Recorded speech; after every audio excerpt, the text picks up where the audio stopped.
Hello छात्रों, स्वागत है आपके अपने यूट्यूब चैनल में। आज हम क्लास 10th हिंदी के चैप्टर स्वदेश प्रेम नामक जो चैप्टर है उसके जो कवि हैं वो रामनेश त्रिपाठी हैं। इस चैप्टर से हर साल कोई ना कोई एक काव्यांश आता है व्याख्या करने को, जो इम्पोर्टेंट्स होता है क्लास 10th के बच्चों के लिए। इसी में से हम एक काव्यांश हमने लिया है, इसकी आज हम व्याख्या करेंगे, जिसमें से रामनेश त्रिपाठी जी ने अपने भारत माँ के बारे में लिखते हुए इसका अच्छा वर्णन किया है, जिसे हम देख सकते हैं। तो चलिए चलते हैं, व्याख्या करते हैं। इसका जो श्लोक दिया वो काव्यांश दिया है उसकी हम व्याख्या करते हैं। तो देखिए जो दिया है वो क्या दिया है कि विश्वत रेखा का जो वासी, कवि रामनेश त्रिपाठी कह रहे हैं कि जो विश्वत रेखा का जो वासी जीता है निज हाँप हाँप कर। कि कवि रामनेश त्रिपाठी कहते हैं कि जो व्यक्ति चाहे जो लोग विश्वत रेखा का मतलब कर्क रेखा के पास वास करते हैं या रहते हैं, उनका जीवन बहुत ही कष्टदायक रहता है, क्योंकि वहाँ पर अत्यधिक गर्मी पड़ती है, जिस कारण वो अपना जीवन यापन करने में थोड़े क्या होते हैं, परेशान होते हैं। तब भी वे वहाँ पर अपना जीवन यापन करते हैं। हाँप हाँप का मतलब क्या होता है, अत्यधिक परेशानी होने के कारण वहाँ पर गर्मी होती है, इसीलिए वो अपना जीवन यापन हाँप हाँप कर जीते हैं।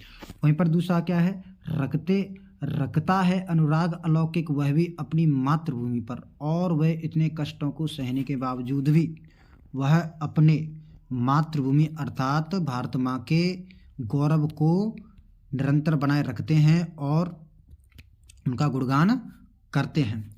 आगे चलते हैं। ध्रुववासी जो हिम में तम में जी लेता है कांप कांप कर। तो देखिए नीचे वाले लाइन दे रही है ध्रुव का वासी। ध्रुव मतलब है जो अत्यधिक ठंडा प्रदेश होता है। ध्रुव मतलब जो अत्यधिक ठंडा प्रदेश होता है। जो हिम माने होती है बर्फ, तम माने ठंडक, जा कहते हैं गलन।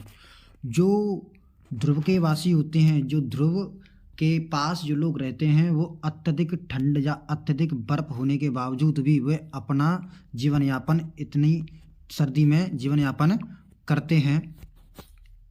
वहाँ पर इतनी ज़्यादा ठंड होती है, उसके बावजूद भी वे अपना जीवन काप काप कर जीते हैं, अर्थात कैसे ठुठुर ठुठुर कर जीते हैं। दूसरा दिया रखता है अनुराग अलौकिक वो भी अपनी मातृभूमि पर। वो भी अपने जीवन को कष्टों के साथ सह कर अपने जीवन को जीते हैं, फिर भी उसके बावजूद वो अपनी मातृभूमि के गौरव को बनाए रखते हैं। ध्रुवकावासी हिम्मत तम में जी लेता है काप काप कर, ये मैंने आपको अभी बताया है। फिर उसके आगे का अर्थ दिया है कि वह भी अपनी मातृभूमि पर कर देता है प्राण न्यौछावर। इतनी सर्दी होने के बावजूद फिर भी हिम में वास करने वाले लोग अपनी मातृभूमि को छोड़कर नहीं जाते हैं और वहीं पर अपना जीवन यापन करते हैं और अपनी मातृभूमि की सेवा में अपने प्राणों को न्यौछावर कर देते हैं। तो रामनेश त्रिपाठी द्वारा लिखा गया ये काव्यांश बहुत ही ज़्यादा महत्वपूर्ण है, जो हर साल क्लास 10th के बच्चों के बोर्ड्स में पूछे गए काव्यांश में से एक महत्वपूर्ण काव्यांश है।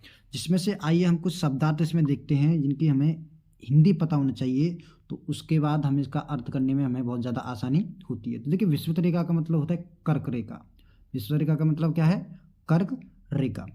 वासी मतलब होता है रहने वाला, ठीक है। विश्वत रेखा का मतलब होता है, विश्वत का मतलब होता है कर्क रेखा, और वासी का मतलब निवास करने वाले। हाँप हाँप कर मतलब होता है कष्टों को सहना। हाँप हाँप कर मतलब कष्टों को सहना।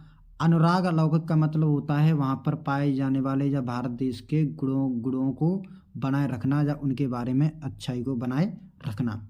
वह भी अपनी मातृभूमि पर। मातृभूमि का मतलब होता है यहाँ पर वो जन्मा है और वहाँ पर इसके अपना जीवन यापन कर रहा है, उसको मातृभूमि कहते हैं। अब ध्रुवकावासी, ध्रुव एक ऐसा क्षेत्र होता है यहाँ पर बहुत ज़्यादा सर्दी होती है। अब यहाँ पर दिया है हिम का मतलब होता है बर्फ, तम का मतलब होती है गलन या ठंडक जो होता है। तम माने होती है ठंडक, हिम माने होती है बर्फ, ठीक है। काप काप कर मतलब ठिठुर कर। आपने देखा होगा सर्दी पड़ती है तो हम लोग कांपते हैं, मतलब उनकी शरीर में पाई जाने वाली प्रत्येक कोशिका क्या करती है, काप काप कर अपना जीवन यापन करती है। अब इसके आगे दिया है मातृ